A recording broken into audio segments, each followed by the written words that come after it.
Experts માપશે કે કયું sector કેટલું પાણીમાં છે, કયું સેક્ટર પાણીદાર છે, અથવા તો કયા સેક્ટરમાં થોડી દુકાળ જેવી પરિસ્થિતિ છે, અને કયા સેક્ટરમાં બુસ્ટર ડોઝ આજકાલ વાત ચાલી રહી છે. તો બુસ્ટર ડોઝ જેવું બજેટની ચર્ચાઓ થતી હતી, પરંતુ ખરેખર શું બુસ્ટર ડોઝ લાગ્યો છે કે બીજો ડોઝ પણ બાકી છે? આ તમામ મુદ્દે આપણી સાથે ચર્ચા કરવા અનુભવી પેનલ જોડાશે.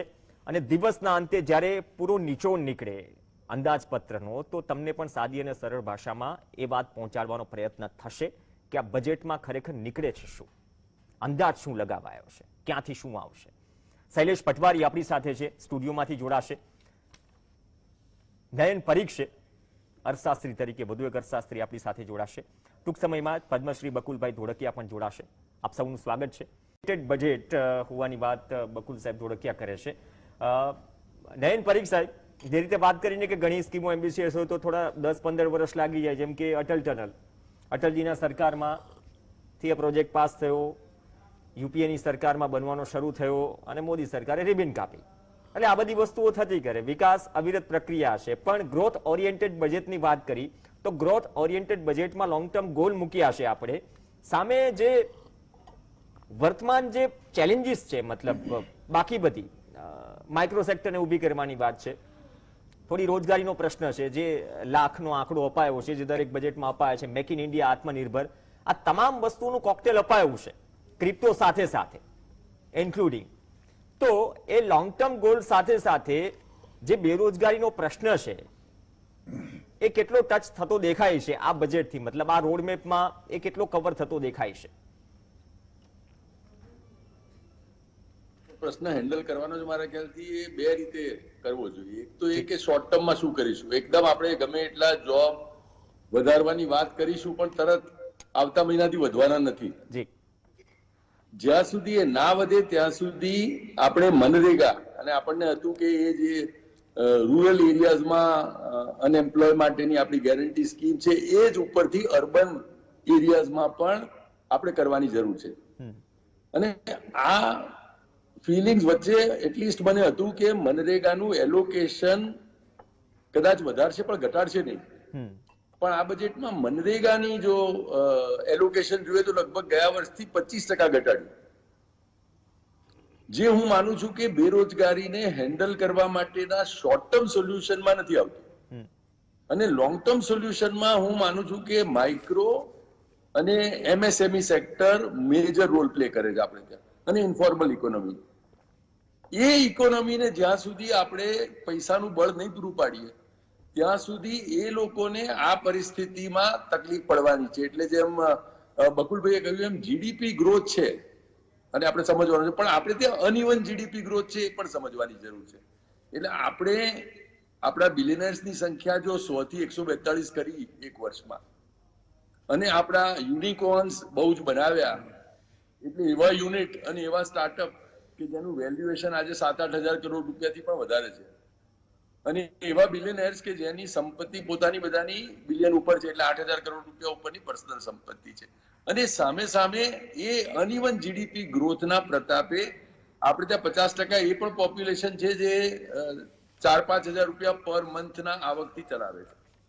ઓક્સફામના ઇનઇક્વાલિટી ઇન્ડેક્સમાં પણ આપણે આપણો દેખાવ બદલવાની જરૂર છે. એ સંદર્ભમાં હું માનું છું કે એમ્પ્લોયમેન્ટ ઊભી કરીએ જ્યાં સુધી, ત્યાં સુધી આપણે મનરેગાની સાથે સાથે આ ઇનઇક્વાલિટી પર પણ કામ કરવાની જરૂર છે. એટલે ઇનઇક્વાલિટીમાં આપણે જે અતિશય ગરીબ લોકો છે એના માટે કેવી રીતે કંઈક વધારે પ્રોવાઈડ કરીએ, અને અતિશય ધનાઢ્ય લોકો છે, જેમ આ જે 142 બિલિયનર છે એમાં ઘણાની સંપત્તિ એક વર્ષમાં જ 2 ગણીથી 8 ગણી થઈ ગઈ. આ સંપત્તિનો આપણે ગરીબો માટે કોઈક રીતે ઉપયોગ કરી શકીએ. ટેક્સ રેવન્યુના 2 પર્પસ છે મારા મતે. એક તો એ કે સરકારને પોતાના એક્સપેન્ડિચર માટે પૈસા ઉભા કરવા પડશે, પણ બીજું એ પણ છે કે ટેક્સેશન થકી આપણે ઇનઇક્વાલિટીનો જે આપણો મોટો ગેપ છે એને દૂર કરી શકીશું. કારણ કે બહુ જ મોટો ઇનઇક્વાલિટીનો ગેપ અને બહુ જ બેસુમાર પોવર્ટી એ આપણે ત્યાં સોશિયલ ડિસ્ટર્બન્સ અને એના કારણે જે ઇકોનોમિક આપણો ગ્રોથ છે એમાં પણ અડચણ ઊભી કરી શકે. એટલે આપણે એને ખાલી ઇનઇક્વાલિટીનો પ્રશ્ન નહીં, પણ એના જે વાઇડર રેમિફિકેશન થઈ શકે એ રીતે અને એ સિરિયસનેસ થી આ પ્રશ્નને જોઈએ તો હું માનું છું કે આપણા ઇન્કમ ટેક્સના રેટ બદલવાની આ બજેટમાં મારી ચોક્કસ એક સંભાવના હતી કે આપણે કેવી રીતે નીચેનો સ્લેબ 5 થી 10 લાખ રૂપિયા લઈ જઈએ અને ઉપર જે 1 કરોડનો સ્લેબ છે ત્યાં આગળ 10%, 30 થી 40% વધારીએ તો કેવું. અને મારા ખ્યાલથી એને આપણે ઇનઇક્વાલિટી બ્રિજ કરવામાં પણ મદદ કરી શકત અને આપણી પોતાની ટેક્સ રેવન્યુમાં પણ આપણને મદદ કરી શકત. વેલ્થ ટેક્સ આપણે 2016માં નાબૂદ કર્યો, એસ્ટેટ ડ્યુટી એની પહેલા નાબૂદ કરી, એને શું ફરી ઇન્ટ્રોડ્યુસ કરવાની જરૂર છે. જે યુનિટ્સનું વેલ્યુએશન 8,000 કરોડ રૂપિયા હોય એવા જો યુનિકોર્ન્સ હોય, જે લોકો પાસે 8-10 હજાર કરોડ રૂપિયા હોય, એ બધાની વેલ્થ ઉપર જો આપણે 1-2% લઈએ તો એમ માનો કે જે માણસ પાસે 8,000 કરોડ છે એની પાસે જો 100 કરોડ ઓછા હોય તો એનાથી ફરક પડે 7,900 થી 8,000 કરોડની વચ્ચે. કારણ કે આ લોકો બધા સ્ટાર્ટઅપે ઓવરનાઇટ પોતાના વેલ્યુએશન ને વધતા જોયા છે. આઈપીઓ કર્યા અને 1 લાખ કરોડના વેલ્યુએશન આપણે સાંભળ્યા છે. એમાં એ પૈસાને લઈ અને એને કોઈ પણ એડમિનિસ્ટ્રેટિવ ખર્ચામાં ના વાપરીએ પણ એ ખરેખર રિંગ ફેન્સ કરીને ખાલી આપણા સૌથી ગરીબ લોકો છે એના સુધી પહોંચાડી શકાય. એ જો કરીએ તો મારા ખ્યાલથી આપણે આ બજેટનો એ દિશામાં ઉપયોગ કરી શકાય. અને આપણે મનરેગા એક જ નહીં, હું માનું છું આપણે ફર્ટિલાઇઝર સબસિડીમાં ઘટાડો કર્યો છે, એલોકેશનમાં આપણે પંચાયતોને એલોકેશનમાં 25% ઘટાડો કર્યો છે, આપણે ચિલ્ડ્રન ન્યુટ્રિશનમાં 25% ઘટાડો કર્યો છે, આપણે ફૂડ સિક્યોરિટીમાં 30-40% ઘટાડો કર્યો છે. એટલે આપણે ઘણા સોશિયલી ઇમ્પોર્ટન્ટ સેક્ટરમાં નાણાકીય વ્યવસ્થા ના હોવાના કારણે ગયા વર્ષની કમ્પેરિઝનમાં આ વર્ષે 25-40% ઘટાડો કર્યો છે. આ બધા સોશિયલ સેક્ટર એવા છે કે જેના થકી આપણે ગરીબોને અને નીચેના વર્ગને મદદ કરવાની છે. આપણા જીડીપીના આ જે એક ભયાનક ગ્રોથ છે, 9% ગ્રોથ છે, આપણે સૌથી ફાસ્ટેસ્ટ ગ્રોઈંગ ઇકોનોમી છે, એમાં આપણે આપણા બધા ભારતીયોને ભાગીદાર બનાવી શકીએ કોઈક રીતે. આ ફાયદો બને એટલો જલ્દી એવા લોકોને જેને રોટી કપડાનો પ્રશ્ન છે રોજે રોજનો, એના સુધી આ વાત પહોંચાડી શકીએ. એ સંવેદનશીલતા તરફ બજેટ કોઈક એક સાચા સ્ટેપ્સ લઈ શક્યું હોત, એ થોડા મારા પ્રશ્નો છે. એની સાથે મને જે સારી વાત બજેટમાં લાગે છે એ છે કે આ બજેટમાં ક્રિપ્ટો અંગેની અનસર્ટનિટી દૂર કરવામાં આવી. ક્રિપ્ટોમાં શેર બજારમાં રોકે છે એના કરતા વધારે લોકોએ પૈસા રોક્યા છે અને ઘણા એ લોકોએ તો દર મહિને 5-5, 10-10 હજાર રૂપિયા કરીને, આપણે ત્યાં એવરેજ સાઇઝ 1 લાખ રૂપિયાથી પણ ઓછી છે, એટલે એવરેજ ઇન્વેસ્ટર 60-70 હજાર રૂપિયા રોકે છે. ભારતમાં વર્લ્ડના સૌથી વધારે highest number of crypto investors છે અને આપણે લોકો એને જો અવઢવમાં રાખીએ, જે માણસ ઇન્વેસ્ટ કરતો હોય એને એક આ ટેક્સ ભર્યો એ સારું કર્યું કે ટેક્સ કર્યા પછી એટલીસ્ટ એને મનની શાંતિ થઈ ગઈ કે હું ઇલીગલ તો કામ નથી કરતો ને. જયારે આટલા બધા લોકો કરતા હોય ત્યારે એટલીસ્ટ ક્રિપ્ટોને આપણે એક સ્વરૂપ આપ્યું, એ મારા હિસાબે પોઝિટિવ ડાયરેક્શનનું સ્ટેપ. ચલો નયન પરીખ, જે તો ફંડના મિસયુઝની વાત આવી, એક તરફ શેર માર્કેટ છે, એક તરફ ઇકોનોમી છે અને આપણે પણ જાણીએ છીએ કે સ્થિતિ શું છે. તમે હેલ્થ થી લઈને એગ્રીકલ્ચર થી લઈને એજ્યુકેશન થી લઈને જે વાતો આજના બજેટમાં કહેવામાં આવી છે, હેલ્થની જ વાત કરી લઈએ કે હેલ્થમાં બહુ સારી વાત કરી કે હેલ્થમાં જે પોસ્ટ કોવિડ થી માંડીને જે રિયલ ઇશ્યુઝ સામે આવ્યા પોસ્ટ કોવિડમાં, જેમ કે એક વાત કહેવામાં આવી, નેશનલ ટેલિમેન્ટલ હેલ્થ પ્રોગ્રામ શરૂ કરાશે, ગ્રાસરૂટ ઉપર આપણે સ્ટ્રેન્થ વધારવાની વાત કરી છે, મેન પાવરની પણ વાત કરી છે, પણ એક લિમિટેશન છે. હવે એ લિમિટેશન ક્યાં સુધી ચાલશે, લિમિટેશન થોડી ઓછી નહીં થાય ત્યાં સુધી આ રોડમેપ સાથે ચાલીશું. તમે જે વાત કરી કે ઇન્સ્ટન્ટ શું જરૂર છે અને લોંગ ટર્મ શું જરૂર છે, તો અને બીજી વાત જે કરી એન્ટીજન અને આરટીપીસીઆર વાળી, કે અત્યારે આ બજેટ અમે રજૂ કરી દીધું, જરૂર પડશે, ડિમાન્ડ આવશે તો જરૂરિયાત મુજબ અમે લઈને આવીશું, તો એ બાબતે જોવા મળશે આવનાર સમયમાં. બિલકુલ. પણ એની પહેલા જે બકુલભાઈ અને શૈલેષભાઈ બંને મિત્ર છે મારા, બકુલભાઈ તો ખેર આઈએમ ના કારણે અમારા કનેક્શનમાં છે, પણ મારું એમનાથી આમાં થોડું અલગ માનવું છે. મારું એ માનવું છે કે આપણે આ બધી વાતો કરીએ, જો 50% આપણા ઇન્ડિયન્સ પાસે મહિનાના 4,500 રૂપિયા હોય ને આપણે છતાં કહીએ કે ના આ અનઇવન આપણને ઇન્કમ અને વેલ્થ ડિસ્ટ્રીબ્યુશન એક્સેપ્ટેબલ છે, તો આપણે આ પ્રશ્નને સમજી જ નથી રહ્યા. એટલે એ કે છે આ ખાલી આંકડાનો પ્રશ્ન નથી, આ સામાજિક ઇસ્યુ છે. કોઈ માણસો જો 4-5 હજાર રૂપિયાથી ચલાવતા હોય એવાની સંખ્યા 50% થઈ જાય 86% લોકોની જ્યારે આવક ઘટી હોય અને બીજાની વધી હોય ત્યારે આપણે આ અનઇવન જીડીપી ગ્રોથને નજરઅંદાજ નહીં કરી શકીએ. બીજી ગમે એ વાતો કરી શકીશું. We would need to work at it. હવે એ work at it by long term ના, આ લોકોને તો આજે જરૂર છે એટલે આજે પણ કરવું પડશે, લોંગ ટર્મ પણ કરવું પડશે. લોંગ ટર્મ વિઝન ઉપર કામ કરીએ એ જરૂરી છે. સાથે સાથે શોર્ટ ટર્મમાં જેને આજે ખાવાનું જોઈશે ને આજે જોઈશે. It is time sensitive matter. આપણે એની ઉપર તરત કામ કરવા માટે આઈ ફીલ અર્જન્ટ કામ કરવાની જરૂર છે અને એના માટે આપણે 41% આપતા હોઈએ તો મારા ખ્યાલથી 42%માં વાંધો નહીં હોય. તમે કહ્યું કે જો આપણે શેર માર્કેટના થકીએ વેલ્થ આવી છે તો વાંધો નહીં, એમાંથી એટલા શેર વેચીને કરી શકીએ. 2% શેર વેચીએ તો એમાંથી ફરક નહીં પડે. કેવી રીતે એ પૈસામાંથી એમના ગ્રોથ માટે વાપરે જ છે. I feel that all of us who have a little more, and I consider myself also part of it, have responsibility towards people who have very little. આપણે ત્યાં ઇનઇક્વાલિટી એ નથી જે અમેરિકામાં છે. આપણે ત્યાં એ ઇનઇક્વાલિટી છે જ્યાં આગળ માણસને સર્વાઈવલનો પ્રશ્ન છે. અને જે આ સમયે તો વધારે વિકટ થયો છે ત્યારે આપણે એ તરફ સંવેદનાની જરૂર છે, એ તરફ શું કરી શકીએ એની જરૂર છે. અને આપણે એ લોંગ ટર્મની વાત કરીએ તો લોંગ ટર્મમાં we are all dead. Before that we would need to work at it. એટલે હું ઓબ્વિયસલી એ બંનેને મારું વ્યૂ પોઈન્ટ નથી સમજાવી શક્યો કે હું કયા પોઈન્ટ ઓફ વ્યૂથી આની વાત કરું છું. But I hope that they would reflect on it and perhaps find some merit in what I am saying. અને પરહેપ્સ યસ, જેમ શૈલેષભાઈ કહ્યું એમ કે પૈસાદારોને આપણે ખાડાવાળા નથી કરવા, પણ એનામાંથી 1-2% પૈસા લઈને આપણે નીચેનાને આપીશું તો મારા ખ્યાલથી એમાં મારા હિસાબે બિલકુલ ખોટું નથી. એમાં ખાડા નથી કરી રહ્યા. એનો એક બેઝિક કોન્ટ્રીબ્યુશન કરીએ છીએ આપણે. 1% જે કરીએ છીએ એમાં આઈ થિંક એમનું ખાડો તો જરાય નથી થવાનો.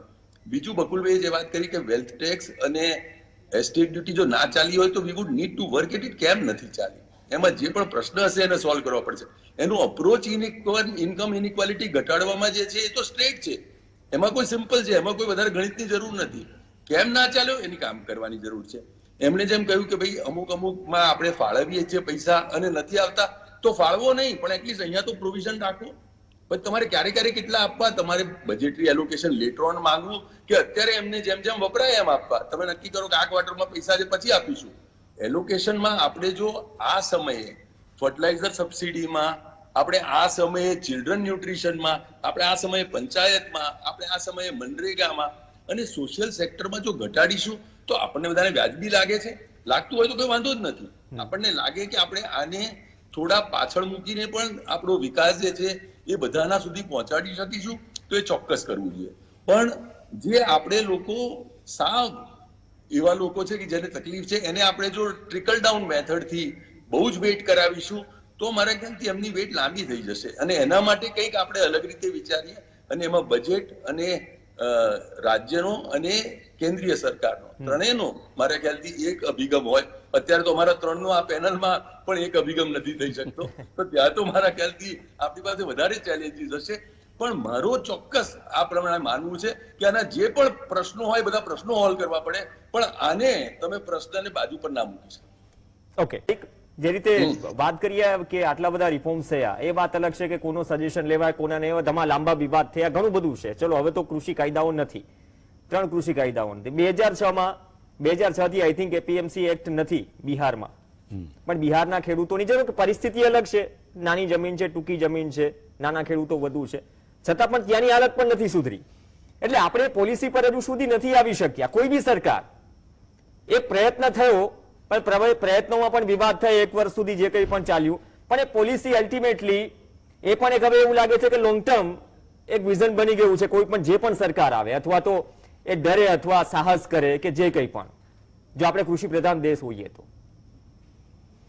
બિલકુલ તમારી વાત ખરી છે કે પોલિસી આપણે બનાવીએ, વાત કરીએ, બધું અલગ છે અને એટલીસ્ટ એને તરત ઇમ્પ્લિમેન્ટ કેવી રીતે કરીએ એ એટલી જ મહત્વની વાત છે.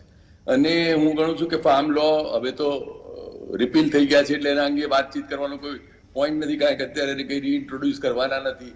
પણ એટલીસ્ટ આપણે જે કન્સર્ન્સ હોય લોકોને એડ્રેસ કરીને કેવી રીતે હેન્ડલ કરીએ એ જોવાની જરૂર છે. અને મારા ખ્યાલથી એમાં પ્રયત્નો બંને સાઈડથી ઘણા થયા. સમહાવ એ ના કરી શકાય, પણ એના સિવાય પણ એગ્રીકલ્ચરમાં ઘણું કામ કરવાનું બાકી છે.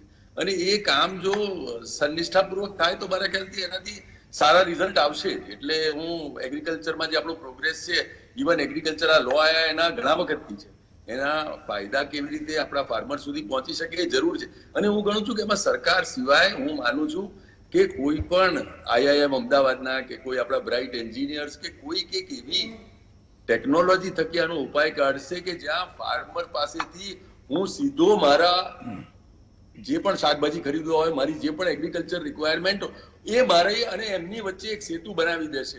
અને એપ ઉપર હું સીધું ઓર્ડર કરીશ કે મારે આટલું ખાવાનું જોઈએ છે અને મારે ત્યાં ડિલિવર થઈ શકશે. જે દિવસે આ વ્યવસ્થા ઊભી થઈ એ દિવસે સરકારની મદદ વિના પણ ડાયરેક્ટ ફાર્મર અને ડાયરેક્ટ કન્ઝ્યુમર વચ્ચે સેતુ સ્થપાશે. અને એ દિવસે જે શૈલેષભાઈ કહે છે એમ 2 રૂપિયા જો ફાર્મરને મળે અને 20 રૂપિયા પેલાને મળે એ નહીં થાય. ઉબર થકી જેમ દરેક ટેકનોલોજી એવો રસ્તો કર્યો કે જેને ટેક્સી જોઈતી હોય અને જે ટેક્સી ચલાવતો હોય એના વચ્ચે એક ડાયરેક્ટ એવું કનેક્શન ઊભું કર્યું કે ગમે ત્યાં તમને એ વ્યવસ્થા મળી જાય. એવી જ રીતે હું માનું છું કે આમાં પણ ટેકનોલોજી અને some entrepreneur and some bright mind and some young Indian would find a solution where at least the agriculture person, agriculture farmer and agriculture kind of community would get 70-80% of what the consumer pays. વચ્ચેનો એકદમ જ બધો આખો જે સ્તર છે નાબૂદ થશે અને એમાં પ્રાઇવેટ સેક્ટર અને સ્ટાર્ટઅપ ઉપર મને વધારે ભરોસો છે. અને હું માનું છું કે સરકાર ભલે પોતાના પ્રયત્નો સાથે સાથે કર્યા કરે. જી, એક મિનિટ શૈલેષ પટેલ.